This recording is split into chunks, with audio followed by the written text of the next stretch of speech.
புளி மூஞ்சா? மங்களூர் பன்னீர் புளிமுஞ்சி நீர் தோசை.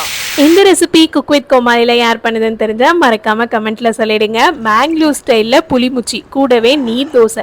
எக்ஸாக்டா சொல்லணும்னா நம்ம ஊர்ல வைக்கிற புளிக்குழம்பு மீன் குழம்போட பன்னீர் வெர்ஷன் சொல்லலாம். பன்னீரை கட் பண்ணி வச்சுட்டு மசாலாக்கு மல்லி, சீரகம், மிளகு, வெந்தயம், வரமிளகாய் ரோஸ்ட் பண்ணிட்டு கூட வெங்காயம், மஞ்சப்பொடி, புளி, உப்பெல்லாம் போட்டு அரைச்சிக்கலாம். எண்ணெயில வெங்காயம், பச்சை மிளகாய், கருவேப்பிலை, இஞ்சி பூண்டு விழுது நல்லா வதங்கினதுக்கு அப்புறம் தக்காளி சேர்த்துப்போம். அரைச்சு வச்ச பேஸ்ட் கூட தண்ணி ஊற்றி நல்லா 20 நிமிஷம் கொதிக்கட்டும். பன்னீர்ல கொஞ்சம் மிளகாத்தூள், உப்பு போட்டு ரோஸ்ட் பண்ணிட்டு குழம்புல சேர்த்து கரெக்டா 1 நிமிஷத்துல ஆஃப் பண்ணிருங்க. ரொம்ப நேரம் குக் ஆனா ஹார்ட் ஆயிடும். நீர் தோசைக்கு இட்லி அரிசியை 6 மணி நேரம் ஊற வச்சிடலாம். 1/2 கப் தேங்காய், உப்பு போட்டு நல்லா தண்ணியா அரைச்சுக்கோங்க. ரவா தோசைலாம் ஊத்துற மாதிரி தான். பேன் நல்லா சூடா இருக்கணும். மேல இருந்து அப்படியே ஊத்துங்க. செம்ம சாஃப்டா உங்களுக்கு கிடைக்கும். இதோட ஹைலைட்டே இந்த நீர் தோசையோட இதை சேர்த்து சாப்பிடும் போது தான். இந்த டிஷ்க்கு 10க்கு எவ்வளவு மார்க் கொடுக்கலான்னு சொல்லுங்க.